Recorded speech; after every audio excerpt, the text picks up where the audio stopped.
Good morning and welcome to Money Wisdom, sponsored by Johnson Brunetti. I'm Natasha Lubchenko. Here with tips on managing our money is Eric Hogarth, certified financial planner and Johnson Brunetti partner. Eric, thanks so much for joining us. Of course, great to be here. All right, so here's a question I'm sure you hear often. When people are talking about planning for their retirement, should that also include their estate planning? Yes. You hope best case scenario. And I always enjoy, when you get to talking to a 65-year-old couple and I say, well, have you thought about, where the money will go when you're gone? Like, oh, we didn't save this money to make our kids rich and we're going to bounce the check to the funeral home. And if that's your hope, I hope, well, I'll try and help you do it. That sounds like fun. But as much as you hope best case scenario, you also have to plan and prepare worst case scenario, because if you don't have a plan, your money's going to largely go to taxes, and you probably don't want that either. All right, so both are important. So let's go through some notable differences between the two. You say retirement planning creates a plan of setting income goals and steps to achieve these goals.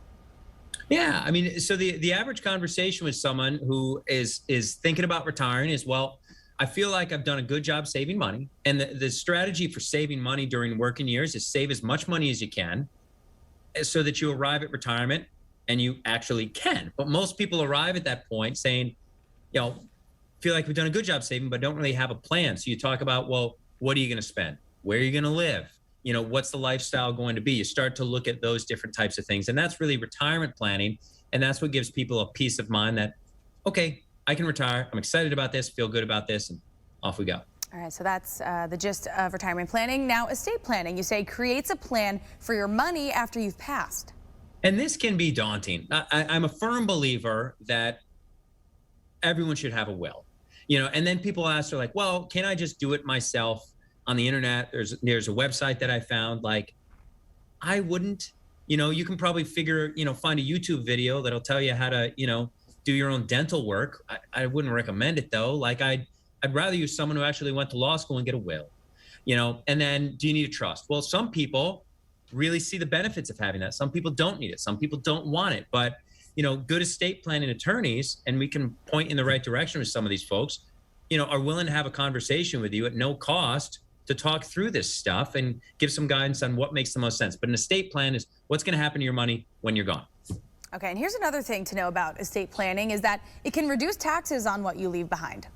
It can reduce massive amounts of taxes. Not all the time. A lot of people think, well, I'm just going to put all my money in a trust and then, no one's ever going to take it and the nursing home can't take it and I don't have to pay taxes. And it doesn't really work that way. But if you've done a particularly good job saving money and you haven't done any planning from an estate tax standpoint, you might have more than half of it go to pay taxes, which is just not fair and easily avoidable with a good plan. All right, and here's something else about estate planning that we should know is that it lessens the stress of family disagreements and legal battles, which I'm sure we all want to avoid. Yeah, I can share some stories on this subject with, just as you can imagine, the people that we work with and that I talk to. I mean, I've seen people who, forgot to change a beneficiary when they got divorced and then they died, and their current wife doesn't get it and it goes to their ex-wife, which is something to avoid, unless that's actually what your plan is. But you talk through this stuff because no one knows you better than you. If you die without a will, it's called dying intestate, and now you've given up the right to distribute your assets to people who don't know you. That's not ideal. Have these conversations. They're not fun conversations, but they're really, really important conversations. So if life doesn't go as planned, everything that you hope is what in fact is going to happen because you have control over that. So do it. Yeah, so there are definitely some differences between retirement and estate planning, but they do go hand in hand. So what special offer do you have for us, for our viewers, to learn even more about this? It's called the estate planning checklist. I like checklists because it'll walk you down the path. Okay, did we do this? Did we do this? And there's a lot of these things, particularly when you talk about estate planning, that are in the back of your mind and they've been there a long time. It's, we got to do that. Yeah, we got to do that. And you just keep procrastinating it. And it's like, just address it. Go this way or go that way, but have a plan and move forward so you can stop having it take up real estate in your mind. So go to moneywisdomtv.com. It's absolutely free. It's the estate planning checklist. Even if you're 50, get it. Again, moneywisdomtv.com, absolutely free. It's a great book. And it'll just kind of, bullet point these different things that you should be aware of. Yeah, seems like a great resource that brings some peace of mind, which is always a good thing. Eric Hogarth from Johnson Brunetti, thank you. And again, if you would like to learn more and to receive this offer, go to moneywisdomtv.com. For CT Style, I'm Natasha Lubchenko, and we'll see you next week.